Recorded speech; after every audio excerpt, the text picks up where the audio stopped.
Price the Lord. எல்லாருக்கும் price the Lord. இயேசுவின் நாமத்திற்கு நன்றி செலுத்துறேன். கடவுள் வந்துட்டு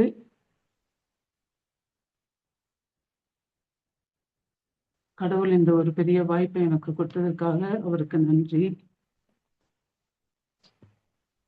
இந்த ஒரு நிமிடம் கண்களை மூடி எனக்காக நீங்க பரிந்து பேசும்படியாக கேட்டுக்கொள்றேன். நன்றி ஆண்டவரே, உமக்கு கொடான கொடி நன்றி செலுத்துகிறேன் அப்பா. இதோ தகப்பனே, நம்முடைய ஊழியத்தை செய்வதற்கு தகப்பனே, இதோ Jesus ministry wings of fire வழியாக தகப்பனே எங்களை நீர் அழைத்திருக்கிறீரப்பா. அதற்காக நாங்கள் உமக்கு நன்றி கூறுகிறோம் ராஜா. நீர் நல்லவரப்பா, நீர் பெரியவர் ஆண்டவரே, நீர் எங்களுக்கு போதுமானவராக இருக்கிறீரப்பா. அதற்காக உமக்கு நன்றி ஆண்டவரே. அப்பா, ஒருவன் இந்த உலகத்தை எல்லாம் ஆதாயமாக்கி கொண்டாலும் அவன் தன் ஆத்மாவை இழந்தால் அதனால் அவனுக்கு என்ன பயன் என்று சொல்லி இருக்கிறீர் ஆண்டவரே. இதோ தகப்பனே, இதோ ராஜா, எல்லாம் குப்பை என்று எங்களுக்கு தெரிந்தும் ஆண்டவரே, இதோ அப்பா அதை விட்டுவிட மனமில்லாமல் ஆண்டவரே பல நேரங்களில் தவறு விடுகிறோம். ஆவியானவரே, இதற்காக இடத்தில் நாங்கள் மன்னிப்பு கேட்கிறோம். இதோ இந்த ஜெப வேலையை முழுவதுமாக உம்முடைய கருத்தை நாங்கள் ஒப்புக் கொடுக்கிறோம். உம்மை இறுக பற்றி கொண்டு நீர் எங்கள் உள்ளத்தில் தங்கி வாசம் செய்கிறீரே, அதை நாங்கள் உணர்ந்தவர்களாக ஒவ்வொரு நொடிப்பொழுதும் உம்முடைய திருவுளத்தின்படி நாங்கள் நடக்க எங்களை தாழ்த்தி ஒப்புக் கொடுக்கிறோம். இதோ இந்த மெசேஜ் கொடுக்கக்கூடிய என்னை அடியானை மறைத்து ஆண்டவரே, இதோ உன் வாயை திற, நான் இதை நிரப்புவேன் என்று எசேயாவுக்கு சொன்னதை போல ஆண்டவரே, இதோ உம்முடைய வார்த்தைகள் என் வாயில் வைத்து நீர் பேசப்போகிற கிருபைக்காக நன்றி கூறுகிறோம். எல்லா துதியும் கனமும் மகிமையும் ஆண்டவர் இயேசு ஒருவருக்கே செலுத்துகிறோம். எங்கள் ஜெபம் கேளும் பிதாவே, ஆமென். Praise the Lord. நல்லவர்கள் எப்படி கிருபையை இழக்கிறார்கள் என்ற ஒரு தலைப்புல இன்னைக்கு நம்ம இந்த இறை வார்த்தையை தியானிக்க போகிறோம். நல்லவர்கள் எப்படி கிருபையை இழக்கிறார்கள். எல்லாம் அன்மியூட் பண்ணிட்டு, எப்படி நல்லவங்க கிருபையை இழக்கிறாங்க அப்படின்னு சொல்லிட்டு உங்களுக்கு தெரிஞ்ச பதில்களை நீங்க ஷேர் பண்ணலாம். எப்படி நல்லவங்க கிருபையை இழக்கிறாங்க? Praise the lord sister. எனக்கு எல்லாம் தெரியும், நான் பண்றது எல்லாமே கரெக்ட், நான் ப்ரேயருக்குள்ள இருக்கிறேன், கடவுளை பற்றி எனக்கு நிறைய தெரியும், என் கூட இருக்கிற ஃபேமிலியில இல்லை ஃப்ரெண்ட்ஸ் சர்க்கிளுக்கு அவங்களுக்கு எதுவும் தெரியாது, நான் பண்றதுதான் கரெக்ட் அப்படின்னு நம்ம எப்ப நினைக்கிறோமோ உண்மையாகவே கடவுள் தந்த கிருபையை நம்ம அந்த நேரத்துல இழந்து போறோம் சிஸ்டர். ஓகே, தப்பு அவங்க மேலதான் அப்படின்ற மாதிரி. நெக்ஸ்ட் வேற யாராவது? நம்பிக்கையின் வழியா தான் கிருபை செயல்பட முடியும். அத நம்பிக்கை இல்லாம போகிறப்ப கிருபை இழந்து விடுகிறார்கள். இறை வார்த்தைக்கு முரண்பாடான என்னென்ன வார்த்தைகள் நம்ம உள்ளக்குள்ள போகுதோ, நம்ம சொல்லும் செயல் அந்த இறை வார்த்தைக்கு முரண்பாடா இருக்கும்போது நம்ம கடவுளுக்கு நமக்கு கொடுத்த கிருபையை இழந்து போகிறோம். ஓகே. பழைய ஏற்பாட்டின் சொல்றபடி அந்த கட்டளைகளை கடைபிடிக்கும் போது பாவம் பாவம் இருக்கும்போது நமக்கு எந்த ஆசீர்வாதமும் கிடைக்காது அப்படின்னு சொல்லி நாமே இது பண்ணும்போது, ஆண்டவர் இயேசு கிறிஸ்துவினுடைய கிருபையை நம்பாத இருக்கும்போது நம்ம ஆண்டவருடைய கிருபையை இழக்கிறோம். ஓகே,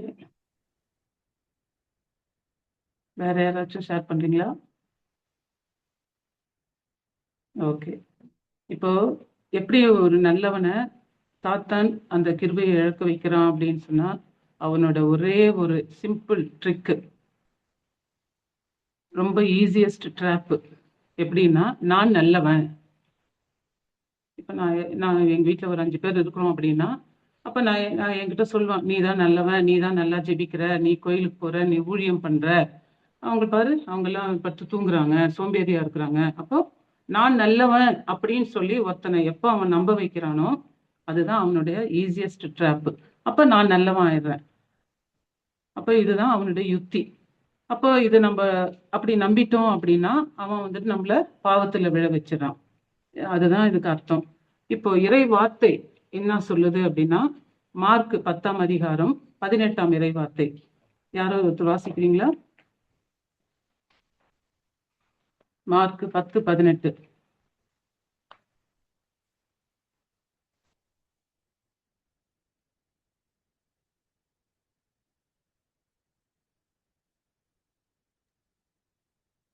அதற்கு இயேசு அவரிடம், நான் நல்லவன் என ஏன் சொல்கிறீர்? கடவுள் ஒருவரைத் தவிர நல்லவர் எவரும் இல்லையே. ஆமென். Praise the lord. கடவுள் இங்க என்ன சொல்றாருன்னா, இயேசு நல்லவர் ஒருவரும் இல்லையே. அப்போ கடவுள் ஒருத்தர் தான் நல்லவர், வேற யாருமே நல்லவர் இல்ல அப்படின்ட்டு இங்க இயேசு சொல்றாரு. அப்ப நான் நல்லவன் சொல்றது நம்மளுக்கு, அப்போ நம்ம கடவுளை எதிர்க்கிற மாதிரி இருக்கு. அப்ப நம்ம யாருமே நல்லவங்க இல்ல அப்படின்ட்டு இதுல இருந்து நம்மளுக்கு தெரிய வருது. ஓகே, அப்போ நம்ம நல்லவன் அப்படின்னு சொல்லிட்டோன்னா என்கிட்ட அந்த பெருமை இருக்கு, நாம அப்ப அந்த பிரைடுக்குள்ள இருக்கிறோம், அப்ப சாத்தானோட இன்ஃப்ளூயன்ஸ்ல இருக்கிறோம்னு அப்படின்னு அர்த்தம். அப்போ நான் நல்லவன் என்ற எண்ணம் எப்போ வந்துச்சோ அப்பவே அவன் வந்துட்டு நம்மள பாவத்துல விழ வச்சுட்டான். அவனோட இன்ஃப்ளூயன்ஸ்ல நம்ம இருக்கிறோம், சாத்தானுக்கு இடம் கொடுத்துட்டோம் அப்படின்னு அர்த்தம். இன்ஃப்ளூயன்ஸ் தான் நான் சொல்றேன்.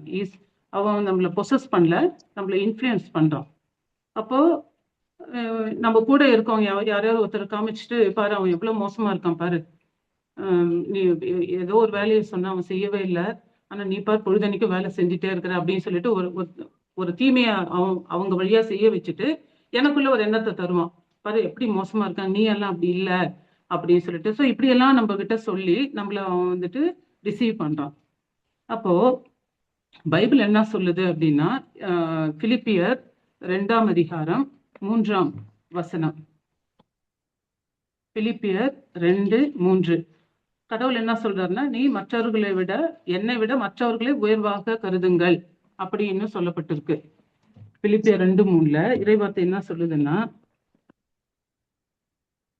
கட்சி மனப்பான்மைக்கும் வீண் பெருமைக்கும் இடம் தர வேண்டாம், மனத்தாழ்மையோடு மற்றவர்களை உங்களிலும் உயர்ந்தவராக கருதுங்கள். ஆமென். நம்ம மற்றவங்களை உயர்ந்தவர்களாக கருதணும்னு சொல்லுது. ஆனா நம்ம எப்படி நினைக்கிறோம், ஒரு இடத்துக்கு போறப்போ அந்த இடத்துல வந்துட்டு என்னோட மனநிலை எப்படி இருக்கு, நான் தான் எல்லாம், எனக்கு தான் எல்லாம் முன்னுரிமை கொடுக்கணும், நான் நல்லா பண்றேன், நான் நல்லா பிரைஸ் அண்ட் வர்ஷிப் பண்றேன், நான் நல்லா மெசேஜ் கொடுக்குறேன், இப்படின்ட்டு நம்மளுக்கு வந்துட்டு அந்த தாட் ஆட்டோமேட்டிக்கா வருது. அப்போ இது வந்துட்டு அப்போ வந்துட்டு நம்ம வந்துட்டு கடவுளை எதிர்க்கிறோம்னு அர்த்தம். சோ கடவுள் என்ன சொல்றாரு, யாருமே நல்லவங்க இல்ல, என்கிட்ட ஏதாவது ஒரு நல்ல காரியம் இருக்குது அப்படின்னா ஆண்டவர் அது நம்மளுக்கு கிருபையா கொடுத்தது, எல்லாம் ஹிஸ் கிரேஸ், ஹிஸ் மர்சி, அவரோட மர்சியா தான் நம்ம இதெல்லாம் நம்மளுக்கு ஆண்டவர் கொடுத்திருக்கிறாரு. அப்ப நம்ம வந்துட்டு எப்பயுமே நான் ஒண்ணும் இல்ல, ஓகே என்னை விட அவங்க நல்லா இருக்காங்க, நன்றி ஆண்டவரே. சோ இப்படி சொல்றப்போ நான் என்னை விட மற்றவர்களை நான் வந்துட்டு உயர்வாக கருதல அப்படின்னா I am into the trap of devil.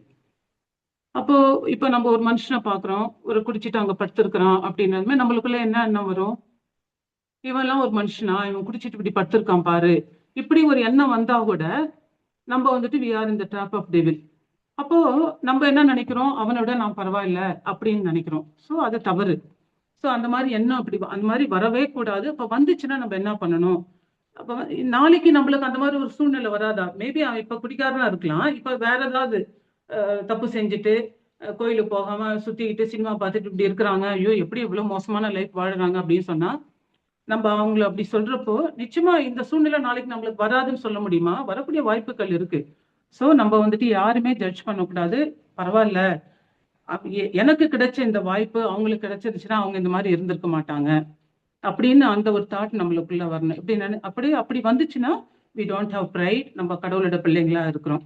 அப்போ அவங்களுக்கு இந்த வாய்ப்பு கிடைக்கல, காட்ஸ் கிரேஸ் எனக்கு இந்த வாய்ப்பு கிடைச்சிருக்கு, அதுக்காக தான் நான் கடவுளுக்கு நன்றி சொல்றேன். இதெல்லாம் நான் கடவுளோட கிரேஸ்னால்தான் எனக்கு இப்படி ஒரு வாய்ப்பு, இறைவார்த்தை கேட்கக்கூடிய ஒரு வாய்ப்பு, நற்செய்தி அறிவிக்கக்கூடிய ஒரு வாய்ப்பு, நிறைய பிரேயர் மீட்டிங்ஸ் போகக்கூடிய ஒரு வாய்ப்பு, அவளுடைய இரக்கம் கிருபை. நான் இதை நல்லா சொல்லுவேன், 20 வருஷம் நாங்க எங்கெங்கயோ பிரேயரை தேடி போய், ஆனா கடவுள் பை ஹிஸ் கிரேஸ் எப்படியோ யூடியூப்ல ஒரு லிங்க் வந்து இந்த லிங்க் வழியா எங்களை இதுல இணைச்சிருக்காரு. ஸோ இதெல்லாம் காட்ஸ் மர்சி. ஸோ கடவுளுக்கு தான் நம்ம நன்றி சொல்லணும். நான் எந்த நிலையில இன்னைக்கு இருந்தாலுமே எதை குறிச்சும் பெருமை பாராட்ட நம்மளுக்கு எந்த அதிகாரமும் இதுவே கிடையாது. தகுதியற்றவங்க நம்ம பெருமை பாராட்டத்துக்கு. இப்ப இன்னும் நம்மள மாதிரி எத்தனையோ பேர் கோயிலுக்கு வர்றாங்க, அவங்க எல்லாம் வந்துட்டு விசுவாசிகளா தான் இருக்காங்க, பக்தர்களா இருக்காங்க, டெய்லி ப்ரேயர் பண்றாங்க, ஆனா அவங்க வாழ்க்கையில எந்த மாற்றமுமே இல்லை. அவங்கள பார்த்து ஐயோ என்ன டெய்லி கோயிலுக்கு வர்றாங்க, ஆனா இவங்க காசிப் தான் பண்றாங்க, வேஸ்ட் இவங்க எல்லாம் கோயிலுக்கு வருது அப்படின்னு அவங்கள பார்த்து நம்ம எதுவுமே அப்படியும் நம்ம நினைக்க முடியாது. ஏன்னா அவங்களுக்கு தெரியல, அவங்களுக்கு தெரியல. இப்ப இது தெரிஞ்சிருச்சுன்னா அவங்க வந்துட்டு கடவுளோட இன்னும் எப்படி நம்ம இறை வார்த்தைக்குள்ள போகணும், இறை வார்த்தை எப்படி விடுதலை கொடுக்குது, அவங்களுக்கு அதை தெரிய முடியாம அவங்க டெய்லி போயிட்டு ஆஸ் யூஸ்வலி எப்பயும் போல இருக்கிறாங்க. ஸோ இந்த மாதிரி வாய்ப்பு அவங்களுக்கு கிடைக்கல. ஸோ நம்ம யாரை குறிச்சுமே எதுவுமே சொல்ல முடியாது. இப்ப நான் டெய்லி கோயிலுக்கு போறேன், நான் ப்ரேயர் பண்றேன், நான் தவறாம வாரத்துக்கு 2 நாள் நான் ஃபாஸ்டிங் இருக்கிறேன், டெய்லி நான் 2 hours முட்டி போட்டு ஜெபிக்கிறேன் அப்படின்ட்டு நான் எல்லாம் செய்யறேன், நான்ன்றது அங்க ஒரு பெருமை வருது. ஸோ இதெல்லாம் ஓகே நம்ம செய்யறோம், இதெல்லாம் செய்யக்கூடிய ஒரு வாய்ப்பு கடவுள் ஏற்படுத்தி கொடுத்துருக்காரு. அவருடைய கிருபை, அவருடைய கிரேஸ், அவருடைய அருளால இதெல்லாம் செய்வதற்கான ஒரு நல்ல பலனை ஆண்டவர் கொடுத்திருக்காரு. அப்படி ஒரு தேடலை கொடுத்திருக்காரு. அவருடைய இரக்கத்தால் தான் நம்ம இதெல்லாம் செய்யறோம். ஸோ இதுல நம்மளுக்கு இது அண்டர்ஸ்டுட் ஆயிடுச்சு. நெக்ஸ்ட், இது இப்படி ஒரு தாட்டு, என்னை விட அவங்க மோசமானவங்க அப்படி ஒரு தாட் வரக்கூடாது. அப்படி வந்துச்சுன்னா அந்த தாட்டை நம்ம டெலிவர் பண்ணி பயன் பண்ணி we have to cast it out. அது நெக்ஸ்ட், நம்ம ஸ்ட்ரென்த்ல நம்ம நம்பிக்கை வச்சோம். நான் கோயிலுக்கு போறேன் அப்படின்னா நம்ம வந்துட்டு நான் என்னோட ஸ்ட்ரென்த்ல நான் நடந்தேதான், எங்க 1/4 மணி நேரம் ஆகும், நான் டெய்லி நடந்து கோயிலுக்கு போறேன் அப்படின்னா நான் போயிட்டு வந்துட்டேன், எனக்கு ஒரு ஹாப்பியா இருக்கும். அப்போ நான் என்ன நம்புறேன், கடவுளோட கிருபையால் தான் கடவுள் என்ன இன்னைக்கு கோயிலுக்கு அழைச்சின்னு போயிருக்காரு, அவருடைய இல்லத்துக்கு சென்று அவரோட உருவாடுறதுக்கான ஒரு வாய்ப்பை கொடுத்திருக்காரு. அப்ப நம்ம ஸ்ட்ரென்த்ல நம்பிக்கை வைக்காம இது காட்ஸ் கிரேஸ் அப்படின்னு சொல்லிட்டு நம்ம அப்படிதான் நம்ம திங்க் பண்ணி ஆண்டவர்கிட்ட நம்ம சரண்டர் பண்ணி இப்படி ஒரு வாய்ப்பை கொடுத்ததுக்காக நன்றி. அப்படி இல்ல, நான் தான் போனேன், என்னுடைய தாகத்தினால் தான் போனேன், என்னுடைய ஆர்வத்தினால் தான் போனேன் அப்படின்னு நம்ம சொன்னோம்னா இந்த தாகம், ஆர்வம், இந்த வாய்ப்பை தேடுறதுக்கு கடவுள் தான் எல்லாம் ஏற்படுத்தி கொடுத்திருக்காரு அப்படின்னு நம்ம நம்புறப்போ we are under God's grace. So devil use பண்ணக்கூடிய ஒரே ஒரு ட்ரிப்பு, நான் நல்லவன் மற்றவங்க எல்லாம் கெட்டவங்க அப்படின்னு நம்மள நம்ப வைக்கிறது தான். அடுத்து லூக்கா 11:13 சொல்லுது, நம்ம லூக்கா 11:13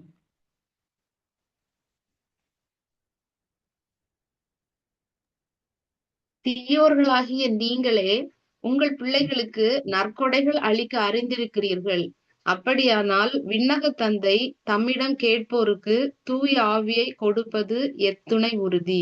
ஆமென். இப்ப நம்மளை பார்த்து என்ன சொல்றாங்க, தீயோர்களாகிய நீங்கள். ஆனா நம்மளை பார்த்து நம்ம என்ன சொல்லிக்கிறோம், நான் நல்லவன். சோ இந்த மாதிரி என்ன நம்ம கிட்ட இருந்துச்சுன்னா we have to cast it out. இறைவார்த்தை சொல்லுது, மனிதர்கள் யாருமே நல்லவர்கள் இல்லை அப்படின்னு சொல்லிட்டு. மார்க்கு 10ஆம் அதிகாரம் 17ஆம் இறைவார்த்தை, மார்க்கு 10:17.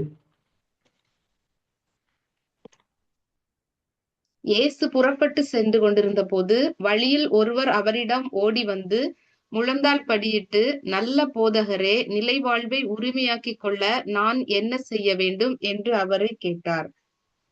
ஓகே, இப்போ அந்த இயேசுவை பின்பற்ற விரும்பிய ஒரு செல்வர் தான் இங்க வர்றாரு. ஜீசஸ வந்துட்டு இப்ப உங்களுக்கு ஒரு கேள்வி வந்திருக்கலாம், இங்க ஜீசஸ் வந்துட்டு ஏன் வந்துட்டு அவரு நான் நல்லவன் இல்ல, கடவுள் ஒருத்தர் தான் நல்லவரு, ஜீசஸ் நல்லவர் தானே. இப்ப உங்களுக்கு இப்படி ஒரு கேள்வி வந்துச்சு அவங்களுக்குள்ள, ஜீசஸ் நல்லவரு, ஏன் வந்துட்டு கடவுள் ஒருத்தரை தவிர நல்லவர் இல்ல அப்படின்னு சொல்றாரு அப்படின்ட்டு உங்களுக்கு ஏதாவது இது புரியுதா? இப்படி ஒரு டவுட் உங்களுக்கு வந்துச்சா இந்த இறைவார்த்தை கேட்கிறப்போ இல்ல இதுக்கு முன்னாடி வாசிச்சப்போ?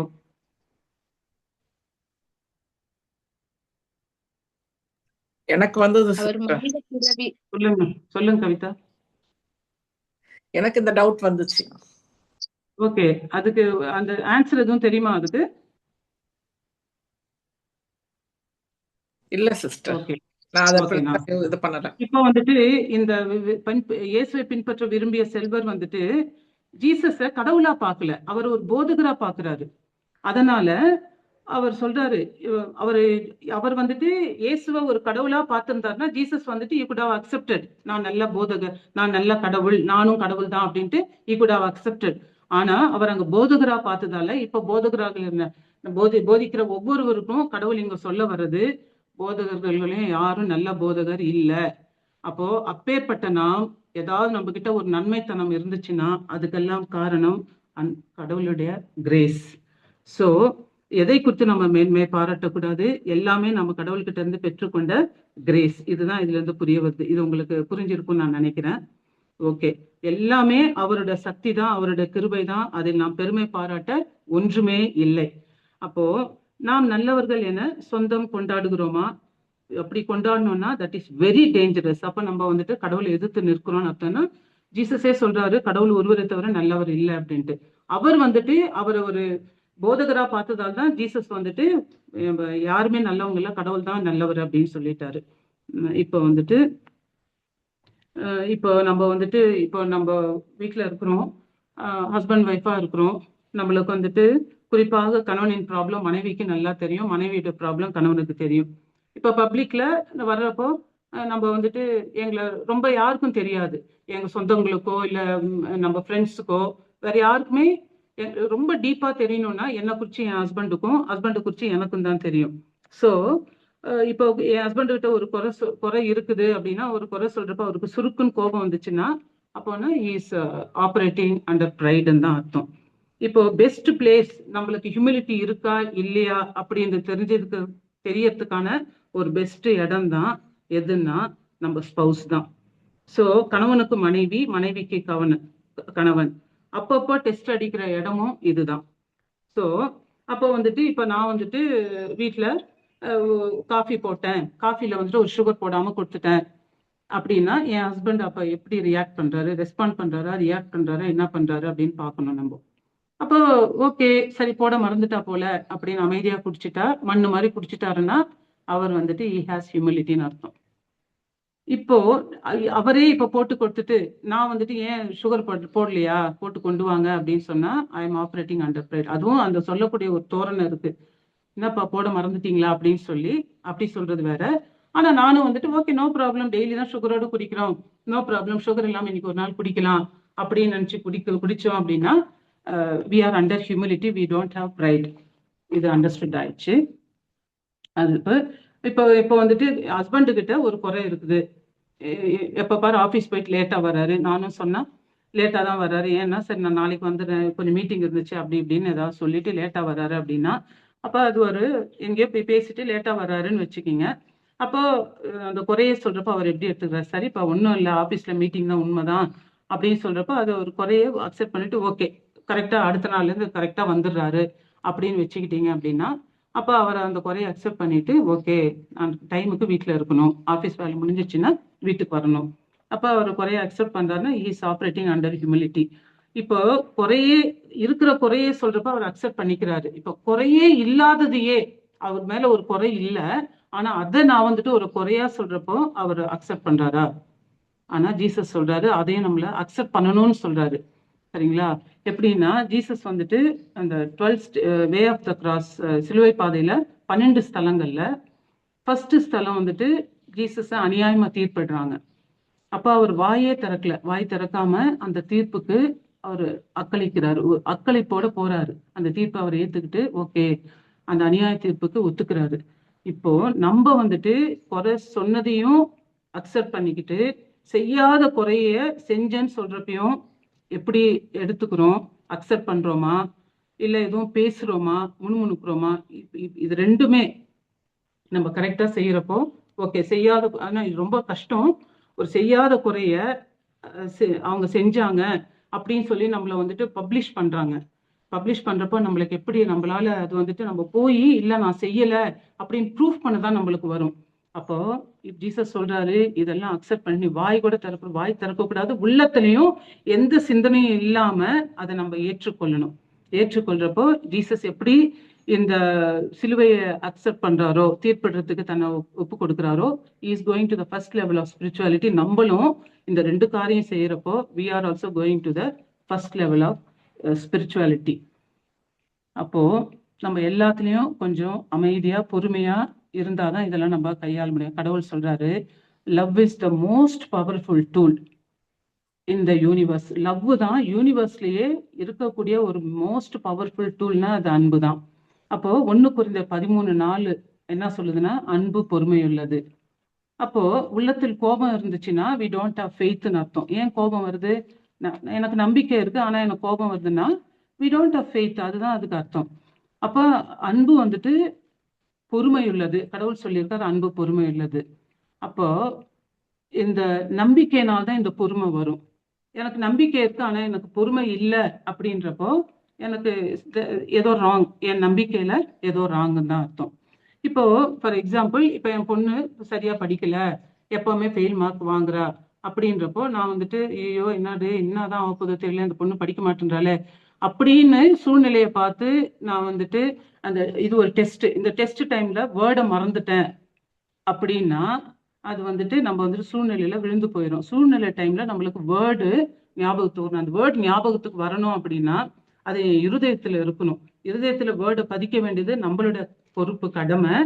அப்போ அந்த டெஸ்ட் டைம்ல இந்த வார்த்தைகள் எல்லாம் நம்ம இருதயத்துல பதிச்சிருந்துச்சுன்னா பரிசுத்த ஆவியானவர் அந்த டெஸ்ட் டைம்ல இந்த பிரச்சனைக்கு இந்த வார்த்தையை நம்ம எடுத்து பேட்டில் பண்ணி ஃபைட் பண்ணி ஜெயிக்கணும் அப்படின்னு சொல்லிட்டு பரிசுத்த ஆவியானவர் அதை நினைவுபடுத்தி கொடுத்து நம்மளுக்கு அந்த இறை வார்த்தைகளை எடுத்து கொடுப்பாரு. ஸோ நம்ம வந்துட்டு எல்லாத்தையுமே கொஞ்சம் பொறுமையா இருக்கணும். எல்லாத்தையும் முதல்ல பொறுமைன்னா என்னது? பொறுமைன்னா டெஃபினிஷன் வந்துட்டு என்ன சொல்லுதுன்னா, டெஃபினிஷன் மாறாமலும் நிறுத்தாமலும் ஒரே மனநிலையோடு சூழ்நிலையை பார்க்காமல் மக்களின் பேச்சை பொருட்படுத்தாமல் நம்பிக்கையோடு செயல்படுதல் தான் பொறுமை. மாறக்கூடாது. எதுல மாறக்கூடாது? நிறுத்தாமல். எதுல நிறுத்தக்கூடாது? நம்மளுக்கு வந்துட்டு ஒரு சூழ்நிலை பிரச்சனையா இருக்கும் வீட்டுல, அப்ப வந்துட்டு ஒரு இறைவார்த்தையை கொடுத்துருப்பாங்க. அப்ப அந்த இறைவார்த்தையை நம்ம கண்டினியூஸா நிறுத்தாம அந்த இறைவார்த்தையை அறிக்கையிடணும்.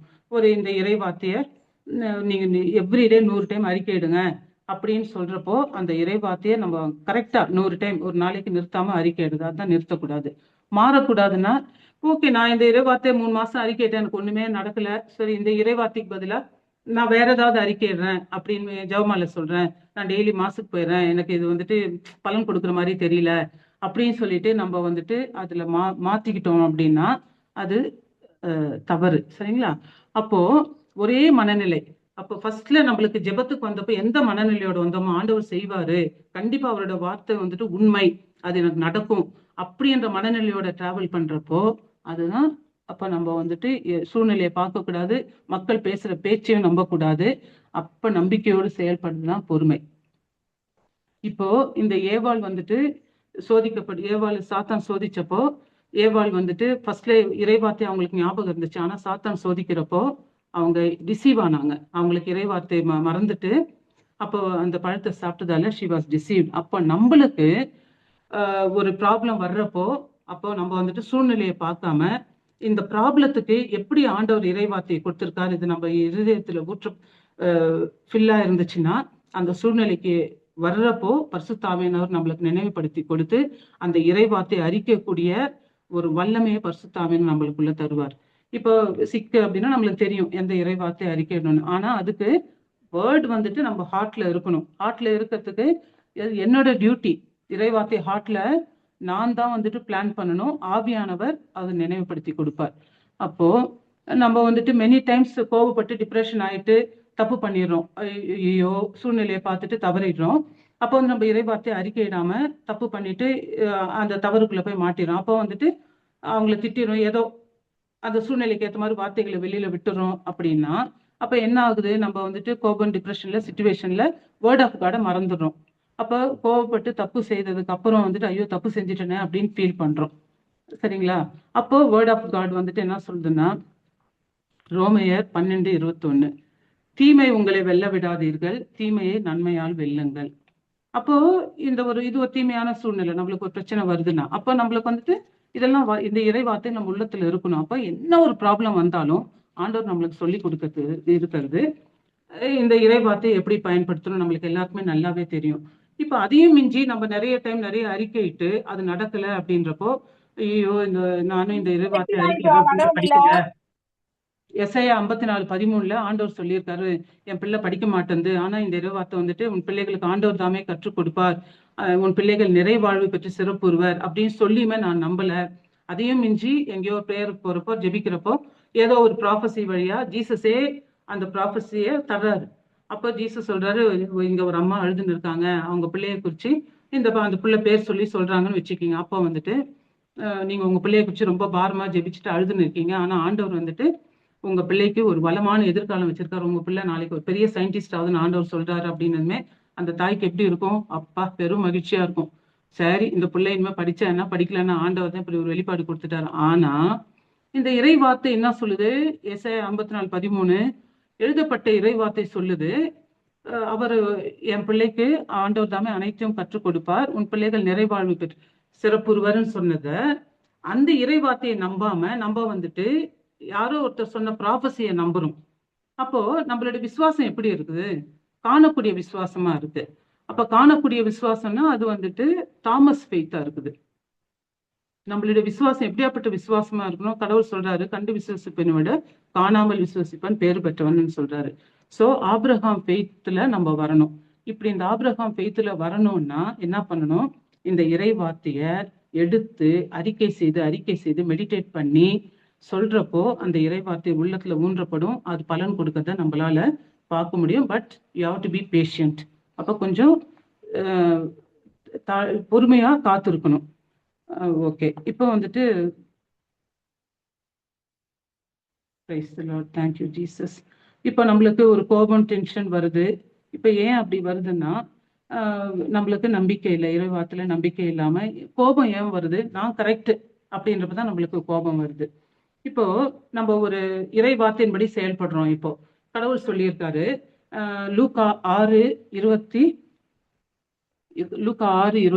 ஒருவன் ஒரு கன்னத்தில் அறைந்தால் மறு கன்னத்தை காட்டு அப்படின்னு சொல்லியிருக்காரு. ஏன் ஜீசஸ் வந்துட்டு இங்க வந்துட்டு ஒருத்தன் ஒரு கன்னத்துல இருந்தா மறு கன்னத்தை காட்டுன்னு சொல்றாரு? யாருக்கோ தெரியுங்களா பதிலு? ஜீசஸ்க்கு நம்மளுக்கு அடுத்த கன்னத்துல அடி வாங்காம நம்ம ஜீசஸ டிபெண்ட் பண்ணி இருக்கிறோம். சோ அந்த பொறுப்பு அவர் எடுத்துக்கிறதுக்காக நம்ம விட்டுறோம். ஓகே, அப்ப வந்து ஜீசஸுக்கு நம்ம அடி வாங்குறதுல நம்மளுக்கு விருப்பம் கிடையாது. ஆனா இந்த இறைவார்த்தையில இப்படி சொல்லி இருக்குது அப்படின்றதால ஒரு கன்னத்தை அடிச்சா அடுத்த கன்னத்தை நம்ம காட்டுறோம். ஆனா காட்டுவோமா? நம்ம காட்ட மாட்டோம். அப்ப அப்படி காட்டுறப்போ நம்ம என்ன சொல்றோம் அப்படின்னா, my safety is in your hands, என்னோட பாதுகாப்பு உங்க கரத்துல இருக்குது அப்படின்னு ஆண்டவர் கரத்துல ஒப்பு கொடுக்குறோம். இப்படி ஒப்பு கொடுக்குறப்போ சோ ஆண்டவர் வந்துட்டு நம்மளுக்குள்ள வந்து நிச்சயமா he will interfere in our life. அப்ப அவருடைய பிளஸிங்ஸ் நம்மளுக்குள்ள வரத பார்க்கலாம். ஆனா ஒருத்த அடிச்சுட்டான், நானும் வந்துட்டு கோவப்பட்டு இறைவார்த்தையை மறந்து போயிட்டு according to the word of God நான் செயல்படல, கமாண்ட்மெண்ட்ஸை நான் மீறிட்டேன், தப்பு பண்ணிட்டேன், அவனை நான் அடிச்சிட்டேன், திட்டேன் அப்படின்ட்டு அப்புறம் தான் நம்ம ஃபீல் பண்றோம், ஐயோ நான் செஞ்சது தப்பு அப்படின்னு சொல்லிட்டு கடவுள்கிட்ட வந்து ஜீசஸ் அவன் என்ன அடிச்சிட்டான், நீங்க பாத்துக்குங்க அவனை அப்படின்றப்போ ஜீசஸ் செயல்படுவாரா? செயல்பட மாட்டார், சான்ஸே இல்லை. ஏன்னா நம்ம வந்துட்டு இறைவார்த்தையை மீறிட்டோம். அப்போ த்ரூ ஆங்கர் ஈவில் வந்துட்டான், அவனுக்கு நம்மள வந்துட்டு அவன் இன்ஃப்ளூயன்ஸ் பண்ணிட்டான். சோ அவனோட தந்திரம் என்னதுன்னா நம்மள எப்படியுமே ஒரு கோபத்தை விழ வச்சு கோபத்தை கொடுத்து ஒரு மனக்கசப்பை கொடுக்கறது தான் அவனோட தந்திரமா இருக்குது. சோ இதனால இதை வந்துட்டு நம்ம ரொம்ப கேர்ஃபுல்லா இருக்கணும். அப்ப டெவிலின் முக்கிய தந்திரமே நம்மளுக்கு கசப்புணர்வு கொண்டு வரணும், அவன் நம்மள இன்ஃப்ளூயன்ஸ் பண்ணிடணும், அதுதான்.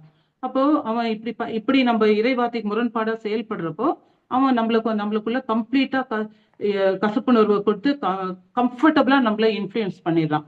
எபிரேயர் 12ஆம் அதிகாரம் 15ஆம் வசனம் என்ன சொல்லுதுன்னு பார்ப்போம். எபிரேயர் 12:15. கசப்பான நச்சுவேர் எதுவும் உங்களுக்குள் முளைத்து தொல்லை கொடுக்காதபடியும் அதனால் பலர் கெட்டு போகாதபடியும் பார்த்து கொள்ளுங்கள். ஆமென். ஓகே, இப்ப இந்த கசப்பான நச்சுவேறு பாருங்க எப்படி டெபிள் டாக்டிஸா இறைவார்த்தையை மறக்கடிச்சிட்டு சூழ்நிலையை பார்த்து நம்ம ரியாக்ட் பண்றப்போ இப்படி இந்த கசப்பான நச்சுவேறு, அதாவது இந்த மனக்கசப்பு வருது. இப்ப இந்த கசப்பை நம்ம எப்படி மேற்கொள்றது அப்படின்னா, அப்ப இது வந்துட்டு இது ஒரு லேசான விஷயமே கிடையாது. ஜீசஸோட அன்பு, அகாப்பே அன்பு இருந்தாதான் இது இந்த நச்சுவேரை நம்ம போக்க முடியும், இந்த கசப்புணர்வை மேற்கொள்ள முடியும். ஒவ்வொரு சூழ்நிலையிலும் ஜீசஸ் மாதிரி நம்ம அன்பு செய்யணும். இப்போ என் பிள்ளை படிக்கல அப்படின்னு நம்ம திட்டுறோம் அப்படின்னா, இப்ப ஜீசஸ் இந்த இடத்துல இருந்தாருன்னா அவர் எப்படி என் பிள்ளைய ஹேண்டில் பண்ணுவார்? திட்டுவாரா? அடிப்பாரா? இல்ல என்ன பண்ணுவாரு? எப்படி அவர் அட்வைஸ் பண்ணியிருப்பாரு? சோ நம்ம எப்படி ஜீசஸ் மாதிரி நம்ம அட்வைஸ் பண்றோமா? ஆனா நம்ம வந்துட்டு கோபப்பட்டுட்டு நம்ம வி ஆர் ஃபெயில், எல்லா சிச்சுவேஷனும் நம்ம ஃபெயில் தான் ஆகணும். ஆனா எந்த சிச்சுவேஷன் நம்ம பாஸ் ஆகுறதே கிடையாது. அதனால ஒவ்வொரு சூழ்நிலையிலும் ஆண்டவரை அணுகணும். அப்போ இந்த அகாப்பே அன்பு, சாதாரண அன்புனால நம்ம இதை மேற்கொள்ளவே முடியாது. இந்த கசப்பான நச்சு வேறு, இந்த கோபம், வெறுப்பு, வைராக்கியம் இதெல்லாம் நம்ம விட்டு போகணும்னா அந்த அகாப்பே அன்புனால மாத்திரம்தான் அதை நம்மளால முறியடிக்க முடியும். இப்போ ஃபார் எக்ஸாம்பிள் கணவன் மனைவி ஒருத்தவங்க இருக்காங்க. இப்ப இந்த ஒரு கசப்பான நச்சுவேறு எப்படி அவங்களுக்குள்ள வருதுன்னு பார்ப்போம். இப்போ வந்துட்டு கணவன் வந்துட்டு ஒரு இல்லீகல் ரிலேஷன்ஷிப்ல இருக்கிறத மனைவிக்கு தெரிய வந்துச்சு, பார்த்துட்டாங்க. அப்போ வந்துட்டு கணவர் வந்துட்டு அவருக்கும் தெரியும் நான் மாட்டிக்கிட்டேன் அப்படின்னு சொல்லிட்டு. ஆனா வந்துட்டு இப்ப இவங்க 2 பேர்ல யார் நல்லவங்க? கணவன் கெட்டவர் ஆயிட்டாரு. ச்சே இவன்லாம் ஒரு மனுஷனா அப்படின்னு சொல்லிட்டு பொண்டாட்டியும் சொல்லுவா, அடுத்தவங்களும் சொல்லுவாங்க. அப்ப இப்படிப்பட்ட ஒரு இல்லீகல் ரிலேஷன்ஷிப்ல மாட்டிக்கிட்ட அவரு, ஐயோ எப்படி வெளியில வர்றதுன்னு தெரியல அவருக்கு. ஆனா கணவன் தவறான பாதையில போயிட்டார். ஆனா மனக்கசப்பு வந்துட்டு வைஃபுக்கு தான் வந்துச்சு. ஆனா தப்பு செஞ்சது கணவர். நம்ம இது யாராலையும் டைஜஸ்ட் பண்ண முடியாது. அப்போ இந்த மனக்கசப்பு வந்ததுமே என்ன ஆகுது அப்படின்னா, டெவிலுக்கு அவங்க இன்ஃப்ளூயன்ஸ் ஆயிட்டாங்க. சோ அவங்க லைஃப்ல டெவில் வந்துட்டு ஆக்சஸ் ஆயிடுச்சு அந்த வைஃபோட லைஃப்ல. சோ இதனால இது நல்லவங்களுக்கு வர்ற சோதனை. நம்ம சொல்றோம்ல நல்லவங்கள் எப்படி கிருபையை இழக்கிறாங்கன்னு சொல்றோம் இல்லையா? இப்போ கணவர் தான் கெட்டவரு, ஆனா எங்க வைஃப் நல்லவங்க, அவங்க எந்த தப்புமே பண்ணல, அவங்க நல்லவங்களா இருக்கிறாங்க. ஆனா அந்த கசப்பான நச்சு வச்சு இந்த மனுஷன் இப்படிலாம் ஒரு கேடுகட்ட ஜென்மம் என்னன்னு சொல்லுவோம் எல்லாம் சொல்லிட்டு, அப்ப இந்த நச்சு வேறு அவங்களுக்குள்ள வருது. அப்ப இத வந்துட்டு எப்படி மேற்கொள்ளணும்? அவங்க வந்துட்டு ஓகே, அவங்களுக்கு இந்த இறை வார்த்தை தெரியாது. அப்ப வந்துட்டு இது தெரிஞ்சிருந்துச்சுன்னா அப்ப எப்படி பண்ணணும் நம்மளுக்கு தெரியும். சோ ஃபர்ஸ்ட் வந்துட்டு அந்த அவரை வந்துட்டு அவருக்கு பின்னாடி இருந்து செயலாற்ற தீய சக்தியை பைண்ட் பண்ணி காஸ்ட் அவுட் பண்ணிட்டு, அதுக்கப்புறம் அந்த லூக்கா 6:27 படி நம்ம வந்துட்டு 26-27 லூக்கா அவர் அன்பு செய்யணும், மன்னிக்கணும், அவருக்காக ஜெபிக்கணும். இந்த 3 ஸ்டெப்ஸ் ஃபாலோ பண்றப்போ சரிங்களா, அவரை வந்துட்டு அதுல இருந்து விடுதலை ஆயிடுவாரு. இப்போ இவர் வந்துட்டு ஜீசஸ் கிட்ட போய் ஜெபிக்கிறாரு, ஆண்டவரே நான் தப்பு செஞ்சுட்டேன், நான் இதுல இருந்து எனக்கு வெளியில வரணும், என்ன மன்னிச்சிடுங்க அப்படின்ட்டு அவர் மன்னிப்பு கேட்டுட்டு அவர் பாட்டுக்கு அவர் போயிடுவாரு. அப்ப ஜீசஸ் அவர் மன்னிச்சுட்டு அவர் வந்துட்டு இறந்த பிறகு அவர் பரலோகம் போயிடுறாரு. ஆனா இந்த மனைவி வந்துட்டு நான் நல்லவோ இவன் தான் கேடு கட்டவன் அப்படின்னு சொல்லி இவங்க இந்த கசப்பான நெச்சுவரி இவங்களுக்குள்ள வந்ததால இவங்களை வந்துட்டு மன்னிக்க முடியாம இந்த ஒரு கசப்பான அனுபவத்துல போயிட்டு டெவில் இன்ஃப்ளூயன்ஸ் ஆயிட்டாங்க. இவன் வந்துட்டு இப்ப இது நல்லவங்களுக்கு வந்த சோதனை. அப்போ இவங்க அவர் கெட்டவர், அந்த விதத்துல அவர் கெட்டவர், ஆனா மனைவிமார்கள் வேற விதத்துல கெட்டவங்களா இருப்பாங்க. காசிப்பிங், புரணி பேசுறது, போயிட்டு கூடி பேசுறது, தேவையில்லாத காரியங்கள் பண்றது, இந்த மாதிரி விஷயங்கள கெட்டவங்களா இருப்பாங்க. அப்ப நம்ம யாருமே நம்ம நல்லவங்க இல்ல. அப்போ இத வந்துட்டு எப்படி இதை நம்ம வெளியில கொண்டு வரணும்னா அவரை மன்னிக்கணும். அப்ப இந்த அகாப்பே லவ்ல இருந்தாதான் நம்மளால இப்ப மன்னிக்க முடியும்.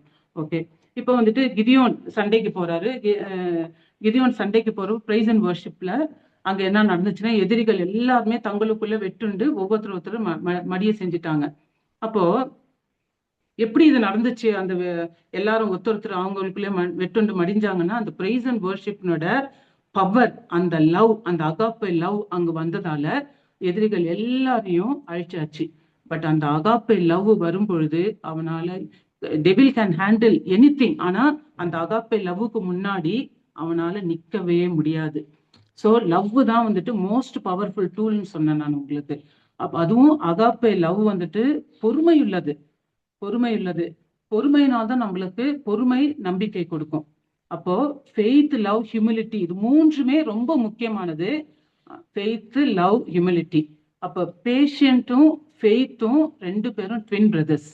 அப்போ இப்போ கோபம், டென்ஷனுக்கு நம்ம இடம் கொடுக்காம இப்போ வந்துட்டு இதை எப்படி நம்ம இந்த அகாப்பே லவ்வால இதை எப்படி மேற்கொள்ளணும்? இப்போ டெவில், இப்போ வந்துட்டு இந்த வைஃப் வந்துட்டு டெவிலுக்கு இன்ஃப்ளூயன்ஸ் ஆயிட்டாங்க. இப்போ அவங்க என்ன பண்ணணும்? இப்போ நான் இந்த மாதிரி என் கணவருக்கு பின்னாடி இருக்கிறத பைண்ட் பண்ணி ஜெபிச்சுட்டு, பிளஸ் நம்மளுக்கு பின்னாடி நிறைய விஷயங்கள் இருக்கும். அப்ப கடவுள்கிட்ட மன்னிப்பு கேட்கிறப்போ அந்த கடவுளின் வல்லமை, அந்த கடவுளின் வல்லமைன்றது அது ஒரு சக்தி. நம்ம கடவுளே எனக்கு அந்த வல்லமையை கொடுங்க, ஆண்டவரே உங்களுக்கு சக்தியால் நிரப்புங்க அப்படின்னு கேட்கிறோம். கடவுளின் வல்லமை, கடவுளின் சக்தி என்றது என்னது? காட்ஸ் லவ் தான். கடவுளுடைய அன்பு தான் பவரே. நம்ம வல்லமை ஊத்துங்கன்னு கேட்கிறோம் இல்லையா? அந்த வல்லமை என்றது நத்திங், அது கடவுளுடைய பவர் தான். சோ இந்த வல்லமைய கடவுள் வந்துட்டு இப்ப நம்ம இந்த ஸ்டெப்ஸ் ஃபாலோ பண்ணி அந்த அந்த தப்பு செஞ்ச அந்த ஆளை மன்னிச்சுட்டு அவருக்கு பின்னாடி செயலாற்ற ஈவில பைண்ட் பண்ணிட்டு அவரை பிளஸ் பண்ணணும். நல்லா ஒரு நாளைக்கு 100 டைம்ஸ் 50 டைம்ஸ் இயேசுவினுடைய நாமத்துல நான் அவரை ஆசீர்வதிக்கிறேன் அப்படின்னு சொல்லி அவர் அன்பு செஞ்சு அவரை மன்னிச்சுட்டு அவருக்கு ப்ரேயர் பண்றப்போ ஸ்லோவா அவர் அதுல இருந்து விடுதலை ஆயிடுவாரு. Devil can't hold him. அப்ப டெவிலோட பிரச்சனையில இருந்து அவர் விடுதலை ஆயிடுவாரு. இதுதான் அகாப்பே. இந்த அன்பு வந்துட்டு லேசானது கிடையாது. இது ரோமையர் 5:5 சொல்லப்பட்டிருக்குது, கடவுளின் அன்பு நம்முடைய உள்ளங்களில் பொழியப்பட்டுள்ளதுன்னு. அப்ப இந்த லவ்வை எப்படி வெளியில கொண்டு வரணும், எப்படி கொண்டு வரணும்? அதுக்குதான் இந்த யுத்திய சாத்தான் பயன்படுத்தினான். அப்போ கணவரை வந்துட்டு ஒரு தீமையான காரியம் செய்ய விட்டு நல்லா இருக்கிற மனைவிக்கு அவளுக்குள்ள ஒரு கசப்புணர்வு கொண்டு வந்துட்டு, அப்ப 2 பேருக்குள்ள பிரச்சனையை கொண்டு வந்துட்டு, அப்போ அவன் கேடு கட்டவன் நான் நல்லவன் சொல்லி இவங்க டெவிலுக்கு இன்ஃப்ளூயன்ஸ் ஆகி நல்லவங்களை அவன் எப்படியோ விழ வைக்கணும், அவன் வந்துட்டு பாதாளத்துல தள்ளணும். அதுதான் அவனோட மெயின் எய்மே. இதை நம்ம புரிஞ்சுக்கணும். இப்ப நம்மளுக்கு ஒரு பிரச்சனை வருது அப்படின்னா நம்ம ரொம்ப அலர்ட்டா இருக்கணும். எல்லாருக்குமே ப்ராப்ளம்ஸ் வரும். ஆனா நம்ம இறை வார்த்தை நம்மளுக்கு தெரிஞ்சதால ஒவ்வொரு ப்ராப்ளம் வர்றப்பையும் நம்மளுக்கு ஒரு கிஃப்ட் அடுத்தது காத்துன்னு இருக்குது. நம்ம அது கலங்கவே கூடாது. நம்மளுக்கு நல்லாவே தெரியும் இந்த வார்த்தைகள் எல்லாம் இருதயத்துல ஊன்றப்பட்டு இருந்துச்சுன்னா நம்மளுக்கு நல்லா தெரியும் நம்மளுக்கு அடுத்த கிஃப்ட் வரப்போகுது. சோ ஏதோ ஒரு ப்ராப்ளம் வருது, கண்டிப்பா வரும்.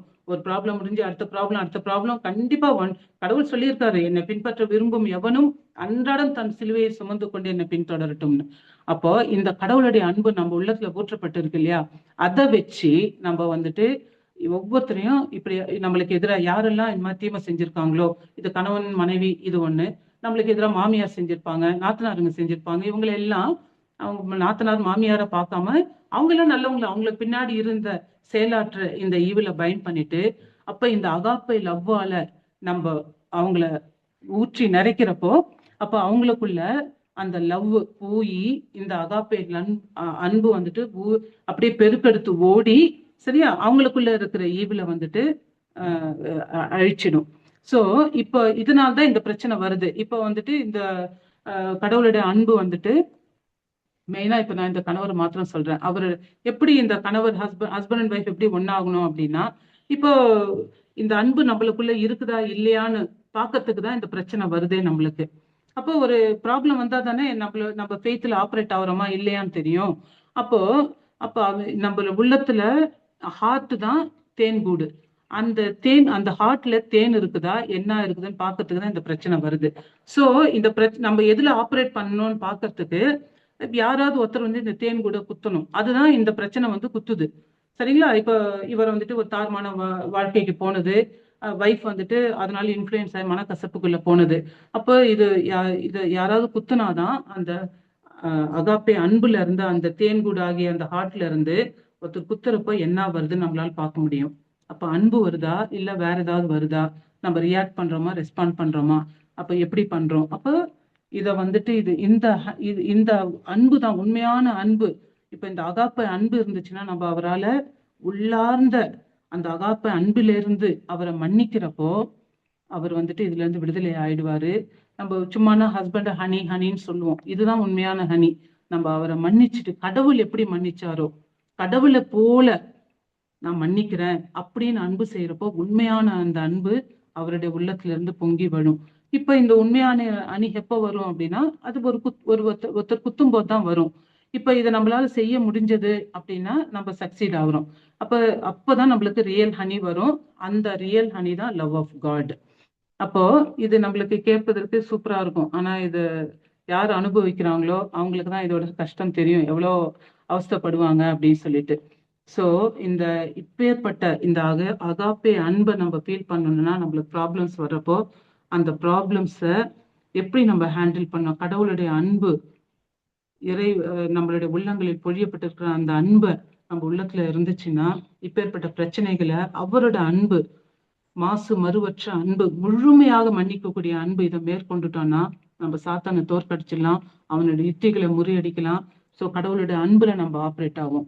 சோ அப்ப நம்ம வந்துட்டு லூக்கா 6:27 படி இதெல்லாம் செஞ்சு அவரை பிளஸ் பண்ணி அவரை நம்ம பண்ணிட்டோம் அப்படின்னா அப்போ வந்துட்டு நம்ம வந்துட்டு அப்போ பிளஸ் பண்ணி பண்றப்போ ஜீசஸோட அன்பு நம்ம மேல பொழிந்து நம்மள இன்னும் நம்ம செய்யக்கூடிய பலதரமான வேலைகள், மினிஸ்ட்ரியா இருந்தா ஒரு லெவல் ஹையர் லெவலுக்கு போவோம் நம்ம மினிஸ்ட்ரியில, இல்ல வேற ஏதாவது நம்ம வீட்டுங்களை வேற ஏதாவது வேலை செஞ்சிருந்தாலும் நம்மளுக்கு நிறைய ஆசீர்வாதங்கள் கடவுள் கொடுத்து நம்மள ஆசீர்வதிக்கதை நம்மளால பார்க்க முடியும்.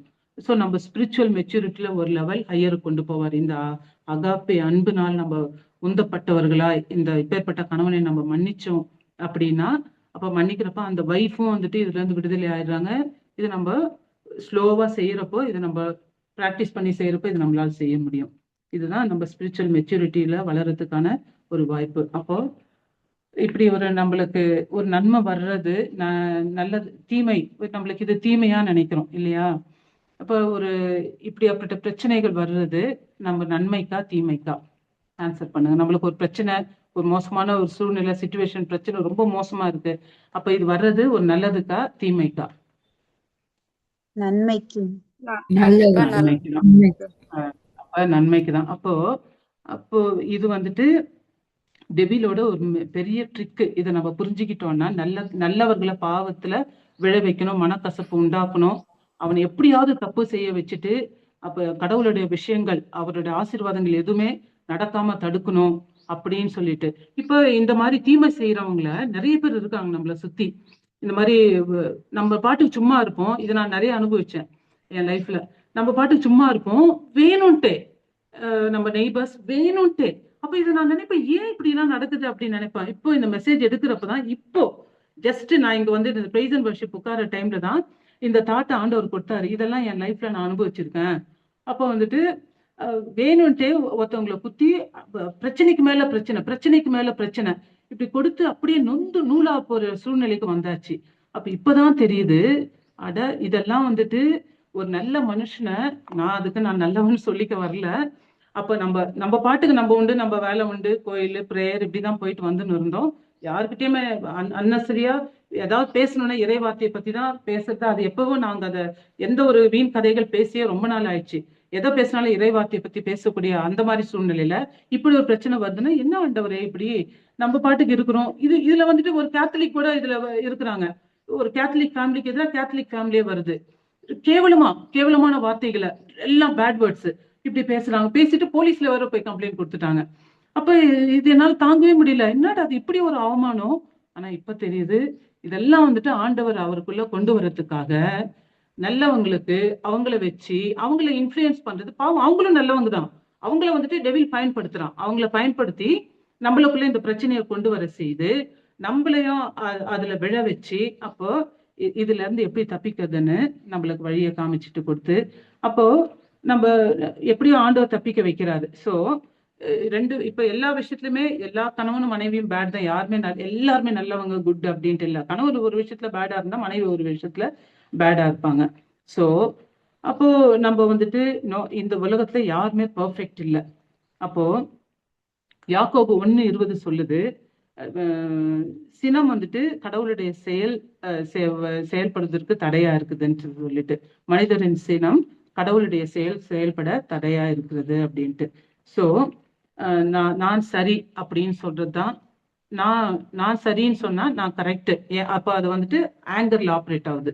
நான் கோபப்படுறப்பதான் நான் சரி, மத்தவங்க தான் சரியில்லை அப்படின்னு சொல்றோம். அப்போ வந்துட்டு அந்த மாதிரி இல்லாம பெருமை உள்ளவனே கடவுள் எதிர்த்து நிற்கிறார் அப்படின்னு சொல்லிட்டு வசனம் சொல்லுது. அதனால எப்பவுமே நான் சரின்னு சொல்லாம, சரிங்களா, நம்மளுக்குள்ள யார் ஆப்ரேட் பண்றா, ஈவிலா இல்ல அந்த அகாப்பே இல்ல அன்பா, அப்ப அப்படின்னு சொல்லிட்டு இத மனசுல வச்சு நம்ம வந்துட்டு டிராவல் பண்ணணும். எப்பவுமே கடவுள் வந்துட்டு நம்மளோட இருக்கிறாரு. அவரோட அன்பு நம்ம உள்ளத்துல ஊற்றப்பட்டு இருக்கு. எதையுமே கடவுள் ஒரு விஷயம் செய்யறாரு அப்படின்னா அவர் நம்மளோட நன்மைக்காக தான் செய்யறாரு அப்படின்றத புரிஞ்சவர்களாக, சரியா, நம்ம இப்படி நடக்கணும். அதனால எப்பயுமே நம்மளுக்கு நன்மை தான் வரும், தீமை வரவே வராது அப்படின்னு நம்ம நினைக்கவே கூடாது. சரிங்களா? அதனால நம்ம எப்பயுமே கடவுள் மேல நம்பிக்கையை இழக்கவே கூடாது. இந்த அகாப்பை லவ் நம்ம உள்ளத்துல இருந்து பொழியப்படுறப்போ இது அப்படியே பொழிஞ்சு, அப்போ நம்மளுக்குள்ள இருந்து வழிஞ்சு நம்மளை சுத்தி இருக்க எல்லாருக்கும் போய் இந்த அன்பினால ஆப்ரேட் பண்ணக்கூடிய மக்களாக ஆண்டவர் மாற்றுவாரு. இதுதான் இந்த மெசேஜ்ல நான் உங்களுக்கு சொல்ல வந்த கருத்து. அதனால 1 பேதுரு 3:9 என்ன சொல்லுதுன்னா, தீமைக்கு பதில் தீமை செய்யாதீர்கள்னு சொல்லுது. அப்போ சிலுவை வரும்போது ஜீசஸ் எப்படி சிலுவைய இன்முகத்தோட அக்செப்ட் பண்ணாரோ, நாமளும் ஜீசஸ் நம்மளுக்கு மாதிரி காட்டியிருக்காரு, நாமளும் அப்படி அக்செப்ட் பண்ணணும். அப்பதான் வந்துட்டு கடவுள் செஞ்ச மாதிரி அவருடைய இறைவாற்றை நம்மள கீழ்ப்படியணும்னு அர்த்தம்.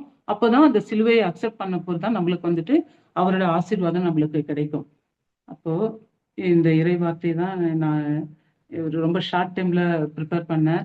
இப்போ செயின்ட் பிரான்சிஸ் இது கடைசியா இது ஒண்ணு சொல்லி முடிச்சுக்கிறேன். செயின்ட் பிரான்சிஸுக்கு அவரோட டிசைபிள் ஒருத்தர் இருந்தார். அவர் பேர் வந்துட்டு ஜூனிஃபர். அவர் ஒரு ஸ்பைன்னு நினைச்சிட்டு செய்யாத தப்புக்காக அவர் கட்டி இழுத்துன்னு போறாங்க. அப்ப அவர் வந்துட்டு ரொம்ப இன்முகத்தோட போறாரு. இன்னும் இப்படி கட்டி அடிச்சு இழுத்துன்னு போறாங்க. அவருக்கு என்ன தெரியுதுன்னா, இது அவருக்கு விண்ணகத்துல இருந்து பிளஸ்ஸிங் வருது, அவர் பாக்குறாரு. அப்ப அதனால அவரால அவ்வளவு சந்தோஷமா இருக்க முடியுது. அவரை தரன்னு இழுத்துட்டு போறப்ப அவர் சிரிக்கிறாராம்.